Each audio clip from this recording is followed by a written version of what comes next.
Hi, I'm Ashley Cooley, a birth, baby, and sleep specialist and mom of 3. There's so much information out there, and this show is dedicated to helping you clear out the noise so you can figure out what will work best for your baby and your family. My goal is to help you make informed decisions, and we're here to break down what it takes to raise well-adjusted, securely attached, and happy babies. If you're looking to learn more about your baby, gain more confidence in your parenting, and get as much sleep as you can through it all, you've come to the right place. Bringing up baby is about to get a little easier.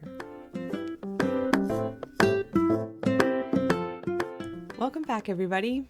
While we're not talking about babies here today, we are talking about having those babies. More specifically, how to prepare for labor and delivery from the standpoint of exercise and your pelvic floor.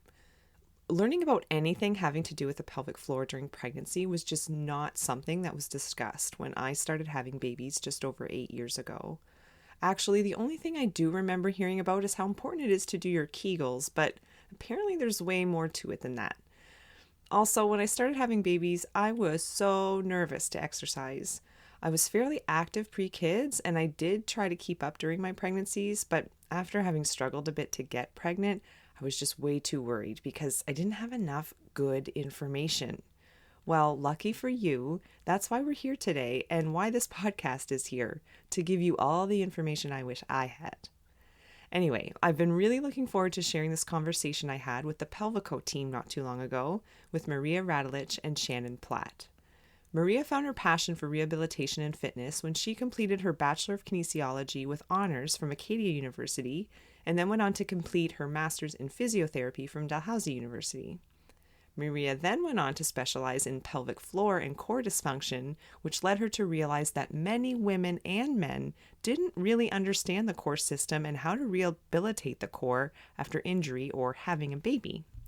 Maria wanted to find ways that she could help those of all body types in dysfunction to work out in a way that was mindful of the core systems.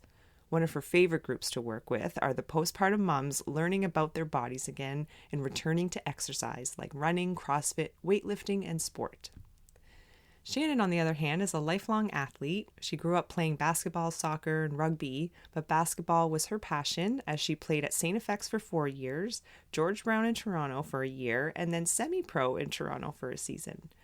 She's done almost every kind of fitness in some capacity, whether it's CrossFit, spinning, cycling, marathons, or strength training. Shannon now has a 2-year-old daughter, Sloane, and having been athletic all her life, she felt pretty body aware while she was pregnant, but she still had questions as to what was safe and not safe during her pregnancy while working out. To help answer those questions, Shannon got her pre- and postnatal fitness specialist certifications and personal training certification, and soon after started Pelvico with Maria, all during her maternity leave. At the time of our recording, Shannon was about 37 weeks pregnant with baby number 2, and as of our release date, baby is still hanging tight but will be here soon. So we'll actually be chatting with Shannon a bit about how she's preparing for her second round of labor and delivery, knowing what she knows now. And now, here's our conversation. Hi, Shannon and Maria. Thank you so much for joining me today. I'm so excited we got this under the wire. You guys are with Pelvico Fitness and Rehabilitation. And basically, from what I understand, and we're definitely going to talk about this today, is that you have some pre- and postnatal programs for women of all fitness levels. And definitely want to hear all about that. But today we're going to be talking and focusing more on the prenatal side of things. And we're definitely going to have you guys back. We're going to talk about postnatal stuff another time. But one reason we're focusing on the prenatal front is because Shannon here is pregnant with baby number 2, due practically any day now, right? We're under 3 weeks now. Yes, the countdown is on. So we wanted to kind of have this conversation in real time in terms of that prenatal aspect, preparing for labor, supporting pregnancy, and all that comes with it. So I guess I'd love to start off, first of all, in talking about why it's important to stay active or be active in your pregnancy, and what are the benefits to exercising and being active in pregnancy? Yeah, for sure. Well, thank you for having us. Yeah. So when it comes to pregnancy, for a while, like we've always heard in the past, like be careful when you're working out, and that's especially kind of the old wives' tale. Especially even sometimes even our own parents or grandparents would have said like, don't lift anything more than 10 pounds. But we started to realize that exercise is so important through so many phases of our life, including pregnancy. And some of the specific benefits when it actually comes to pregnancy are reduced aches and pains when we start to learn how to use our body through different parts of our life. Postnatal recovery sometimes can be a little bit easier, or you can kind of pick up on the exercises easier. The other things that are really important are, of course, just like heart and lung health. Those are super important when it comes to just everyday life, but also particularly in pregnancy. And we also are starting to find some research now about how there's actually reduction in complications in labor and delivery with people who have been active throughout their pregnancy. So there's copious amounts of reasons why we want to be active and participate in exercise throughout pregnancy. Yeah, that's kind of like the big gist of why we want people active in pregnancy. Absolutely. So many benefits to it, like you said. Definitely really important. What about when it comes to the pelvic floor? As a pelvic floor physiotherapist, Maria, I know it's important to prepare that for labor Yeah, and delivery for sure, and even just to support the pregnancy. totally. So what are some, like, do you have any not necessarily stats, but just some tidbits of info about the pelvic floor as it pertains to pregnancy and labor and delivery? Totally. So it's interesting. The new guidelines, or the most recent ones that we have from 2019 for the Canadian guidelines, actually do state that pelvic floor muscle exercises are really important to participate in throughout pregnancy. Now, one thing I just want to be like clear about is we said pelvic floor muscle exercises, not specifically Kegels. And so Hmm. that's something that often can be kind of mistaken as we think we need to do all these zillion Kegels throughout pregnancy. And it's kind of funny that it's pelvic floor physio. I say I like freaking hate Kegels, but the reality is I do. And it's because that a I lot of love it. times we actually need to work on a lot of the relaxation, especially as we get closer to labor and delivery, because we need a relaxed pelvic floor to have a baby come out of there. When a lot of people think that, like, honestly, the other day my fiance said that you Kegel a baby out, and I was mortified. So he got a nice lesson in this. But you actually want a nice, relaxed pelvic floor. And so throughout pregnancy, we really want to learn, more importantly, how to just integrate it with our core. So it's not specifically sitting there like squeezing and holding and doing all of these things. We want to have our pelvic floor change with our body as we're going through all of our, areas of pregnancy. And so, yes, it's important to kind of learn how to use it, but it's also really important to learn how to relax it. And so exercises really do sometimes become more individual. So in kind of a general sense, the pelvic floor muscles will lengthen, they may change. You may actually feel some weakness as you go through pregnancy because of the change in your body. But at the same time, even though you may feel weak, doesn't mean that those muscles technically really need strengthening either. It might be more of a coordination issue, or it might be more of something that we just need to learn to integrate with the rest of our body. So this pelvic floor physio hates Kegel sometimes. No, I They- get that. I get that because I guess I equate it to me having problems with the term 4 month sleep regression. it's right. it's a thing like and we know about it, but it's more like what's actually going on. There's just more to it than what we might hear about. So I understand what you're saying there. Definitely, yeah. So Yeah. Kegels are bad. If you're doing Kegels, it's not necessarily wrong. It's just that there's sometimes more a little bit to it, and that when we're looking at the guidelines, just know that they say pelvic floor muscle exercises, not specifically just the squeeze and the strengthening per se. Totally. Yeah. No, that Yeah. makes sense. Cool. So what about when it comes to like, is there ever any, I'm sure there would be instances where somebody maybe shouldn't exercise, but are there any risks or things to think about, even types of exercise maybe that should or maybe be avoided? Yeah, I mean, I think when it comes to when you get pregnant, a lot of people initially think, "Oh, I shouldn't be doing any sort of core or abdominal exercises." And I mean, there is a difference between core exercises and abdominal exercise. And what we program is, definitely more focused on an abdominal. So we modify. You can still do abdominal work. We want to keep that, that strength. And we'll do things like, instead of a regular plank, we'll elevate your plank. And we're not programming bicycle crunches, which Maria likes to refer to as your Hollywood abs or those six-pack abs, because we simply don't need those during pregnancy or postpartum, because everyone wants to have those back postpartum. But we're just trying to keep, that the whole core system strong in prep for birth and labor and for postpartum as well. So some of the risks, there are some risks with core exercises, but again, we would program more abdominal exercises, and we modify for wherever you are in your pregnancy. There's also other things like low impact versus high impact. Some people are fine to jump throughout their pregnancy or run, but so it's not like a one size fits all. Like, it can be very individualized, and we certainly don't say like there's nothing that's a straight no. Don't go skydiving or like okay, play hockey or something, but like, no major contact sports. Yeah, those are kind of straight no's, but like no, that makes sense. And so would it be the same as if somebody maybe didn't really exercise very much at all or ever? And would that be something and still a good idea for them to take up in pregnancy? Totally. If you have never exercised before, you are completely fine to start exercising during pregnancy, but we definitely recommend doing that with someone who, a pre-postnatal specialist, or a prenatal specialist in this case, or, at least someone that you feel confident in, and they can give you some guidance, right? Because that's what it comes down to. We don't want you just to start doing what you saw on Instagram, that you saw some other pregnant woman doing, because that might not be what's best for your body. Yeah, that makes total sense. Yeah, so you can certainly start exercising during pregnancy if you haven't before. I think that's a big one that a lot of women don't think they can do.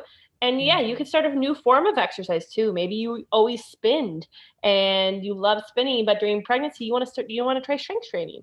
So, that's totally doable, but again, under the right guidance. Right? Exactly. Yeah.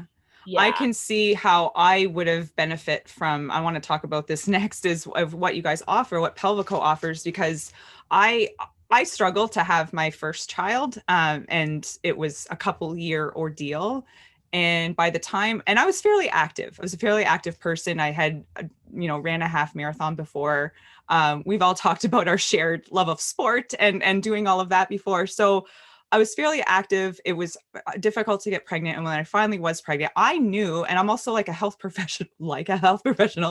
And I know I've done my own research, and I'm like, yeah, it's still healthy. And my doctor didn't say otherwise, and I should still be able to do this. But still somehow I was having trouble with like, but just in case, because maybe there is this small risk and I should really just go low impact right from the get.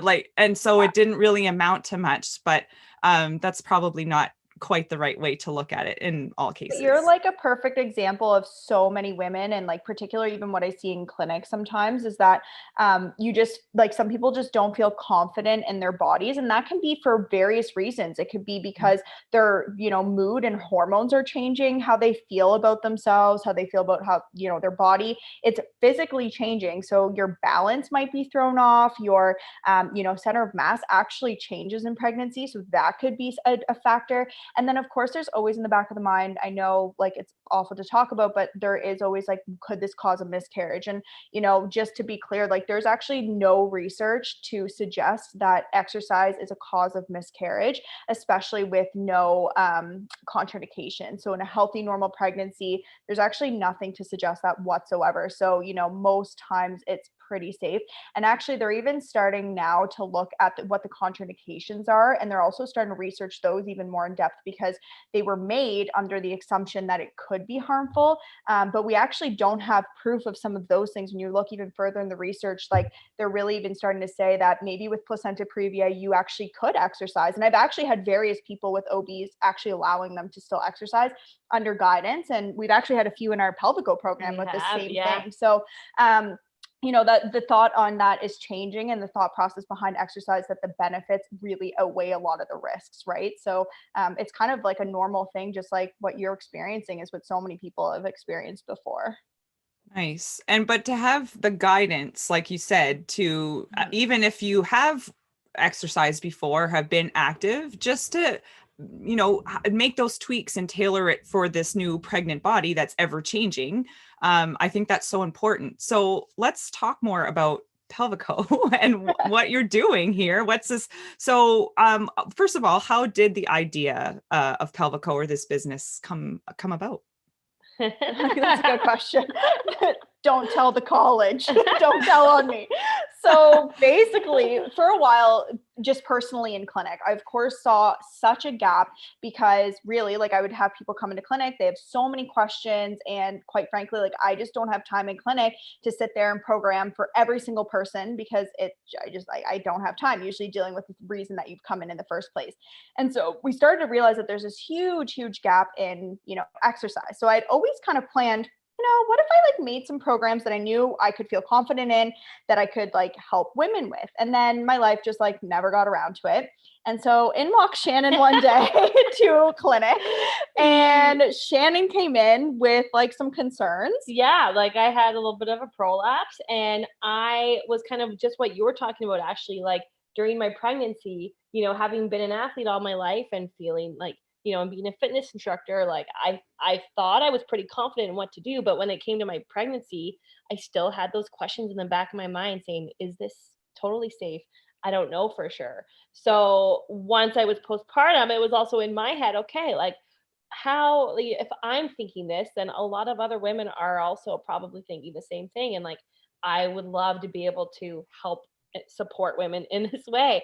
And so Maria and I met in clinic. We clicked. We got chatting about how we had these like similar, goals and visions for what women, pre-postnatal fitness could look like.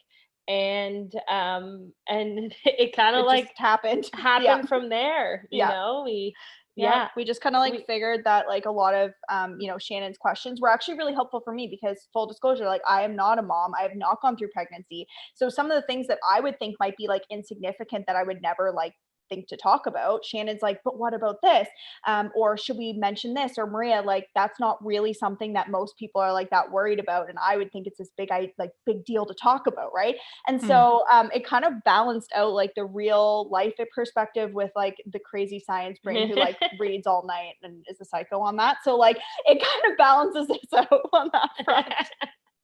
That's awesome. No, there definitely does seem to be that balance, but for the two of you. And it happened. It started before COVID. Like we started putting plans in place, and then COVID happened. So then all of a sudden, and I was on my mat leave, and then Maria had a little bit more time with things being closed. So we were able to kind of get Pelvico and our programs up fairly like quicker than probably what we would have. Totally. Yeah. Awesome. I mean, but it comes at a great time because I think. I mean, we've talked about this before too, the online programming, of course, during excuse me, during COVID, it was pretty much necessary to do that, but it's so great to reach people in their homes and privately even sometimes, but still get that support and that guidance. I think that's such a valuable piece when women are pregnant, postpartum. Of course, we want to socialize, and of course, we want to get out and all the benefits that offers, and love to get back into in-person groups as soon as we can. But still, there's always going to be those times for a lot of women that's just not going to be for them. And so you guys are bringing it to them, and I love that. Definitely. Totally. It's one less stress to have to think about if you can't make that in-person, class, because some days are just not going to work, and it's just nice to know, okay, I have a backup. I have access anywhere at any time. Yeah. I certainly know as you start to have more and more children, and I know, Shannon, you are soon going to find that out too, your time, it's less and less there. So the quicker you could do it in your home, that's awesome. I want to circle back to Shannon for a second, where, you are a few weeks away or possibly days. We don't know when baby boy is coming. Hopefully should we take that? We should. I know, right? I love a good bet. Yeah, me too. Oh yeah, let's do it. No, I mean, I'm sure like you're like, it's a lot easier to take care of them when they're inside, right? So I get that. But so what are you able to share? Would you like to share kind of what you're doing and what you're thinking about specifically as it comes to supporting your pregnancy? Particularly now, it's different. I know, I'm sure, from the first time you were pregnant, and what you're kind of doing to prepare for labor.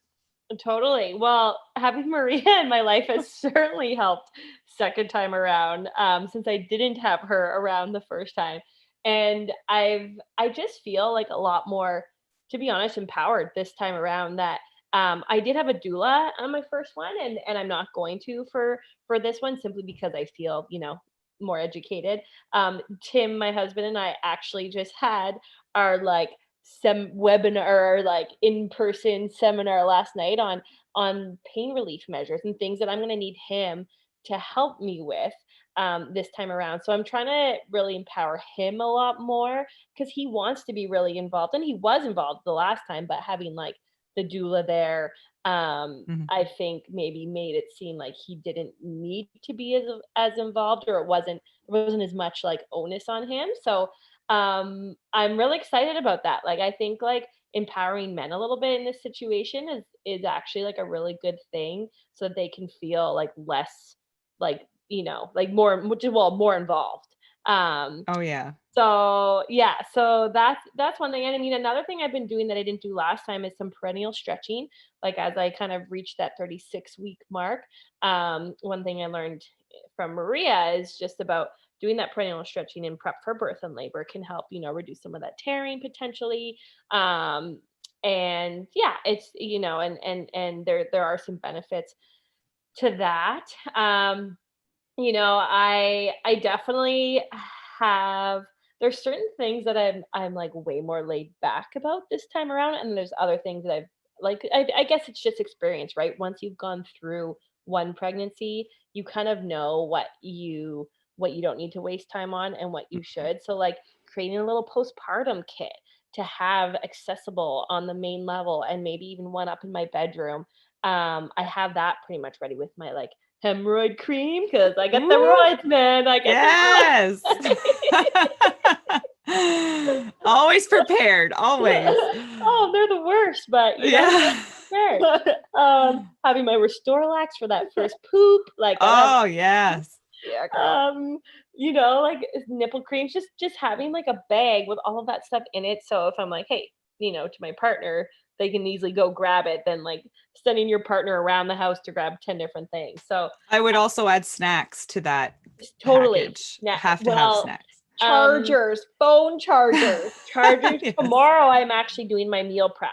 Starting to do like frozen kind of things that are snacks that I can, that I can take out, because I didn't really do much of that because I am lucky that my husband likes to cook, and he thinks he's going to cook this time fresh meals again. And I'm like, we have a toddler now. You have to look after toddler while I look after baby. So you're not going to have the time to cook fresh meals.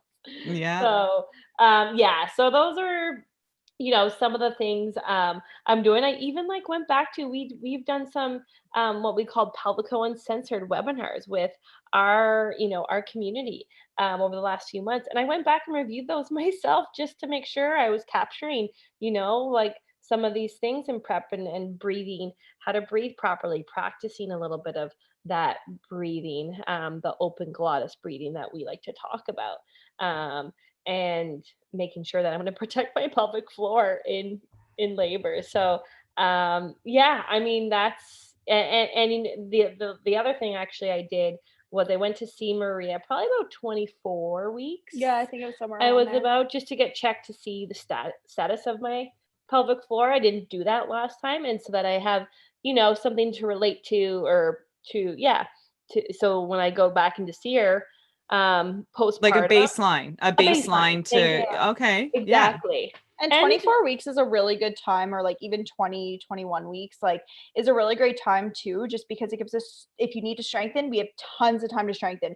If you need to lengthen and then strengthen, we still have time to do that. And if you need to just lengthen, we have all the time to do that. So like, that's kind of why Shannon came in around that time, and Shannon was doing pretty great. So we didn't have to change too much to like her normal programming. And actually I think her was pretty awesome. I think her doing our pregnancy programs herself helped. Well, totally. Like I think I was stronger. Yeah, you were. when I went to see you at 24 weeks and I was at like whatever I was postpartum last time I was in to see her.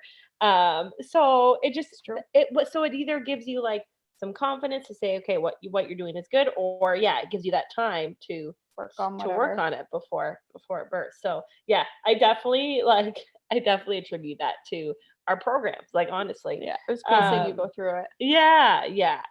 So yeah, those are some of the things that I've been doing. Those are great tips. Like I never would have thought to even, I know about pelvic floor physio and I know the benefits, and if someone was say going through a issue with their pelvic floor or their core, that all the great benefits that a physiotherapist would bring to that. But to think to go that early in the pregnancy, it's a great idea. It makes sense because to have that baseline to know, because each person's going to be a little bit different. Their needs might be a little different. Totally. And even just getting in early enough too, if there are changes, like all of a sudden you're like peeing your pants or you have severe pubic bone pain, like it makes it easier for a physio to know, okay, where's the change? Like, where do we really need to focus on? Like, what had happened? And so, I actually encourage a lot of my pregnancies, and I'm seeing them earlier and earlier now, which is fantastic. So, yeah. Nice. I learned the hard way about this stuff after, as I'm sure many women do. And like you, Shannon, were just saying that as well. But I kind of assumed that when I was going to go jump on a trampoline with my kids, that, okay, I guess I can't do that anymore. And that's just the postpartum life. That's just the way it is. Like we just kind of, I don't think I'm alone in that, or I wasn't. I've obviously changed, learned different things, but I just figured like, oh, I guess I can't jump anymore, guys. It's not good. No idea how many times in clinic I'll ask someone, so do you have any incontinence? And they're like, wait, what's that? And I'm like, do you leak like any urine? And they're like, no, just like when, like just the normal stuff, like the cough and the sneeze. And I'm like, okay, so you do leak. But like, it's funny that people will like initially say, no, I don't leak, but then they'll be like, oh, but like, because I'll say, even with like a cough or sneeze, or like if you go running and they're like, oh no, I can't run. Like I would pee my pants. And I'm like, okay, so you do. Like, it's just this is what we're talking about. It's just funny how women just are like, oh yeah, like that's the normal kind of incontinence. Like there's the normal leaking and the abnormal leaking. Totally. Oh, they're all not normal. Because I think we might either get from our parents, for instance, either that generation, we just don't talk about it. It was never talked about. Like when else would we talk about hemorrhoids and peeing ourselves? Like never. Open like this, or it was just a you have to get right up there. It's a very personal relationship you have there, but no, absolutely. And so I love to be able to talk about it. I love that you guys are talking about it, because these things are real and they don't have to be the new normal. They do not. Totally. No, you're so right about that. Yeah. And then I find even now that people are starting to talk about it, there's also the flip side of it where like someone's like, oh my God, I pee my pants. Like my pelvic floor is doomed. Like I'm done. And then it's like, well, no, you're not. Like we can work on that. And that's where we can help. Like if you are having those things, that's where, you do that every day. And our programs can help with that. So like fantastic. Speaking about those programs, what can we expect from Pelvico in the coming months? Do you guys have anything new and exciting coming up? Glad you asked. So our programs used to be all in ebook format, just because we kind of felt like it was an easy way to distribute it and like get it out to people quickly. But then we started to realize that a lot of people really liked more on demand, or kind of the variety of it. So we have created a whole brand new platform, and we put all of our Pelvico pregnancy into on-demand videos. So we have 3 strength workouts programmed per week, and they're all between like 20 and 25 minutes. So they're meant to be kind of short, quick workouts. And then if you're feeling good, you can always like add on a cardio workout, or, an AMRAP, or go for a walk. So they're meant to be stackable so that it seems manageable, especially if someone is new to our programming or new to strength training. And so, they're available for like every type of like level of fitness. fitness. So we teach people how to know like how hard you should be working out and like what things that you need to be working on.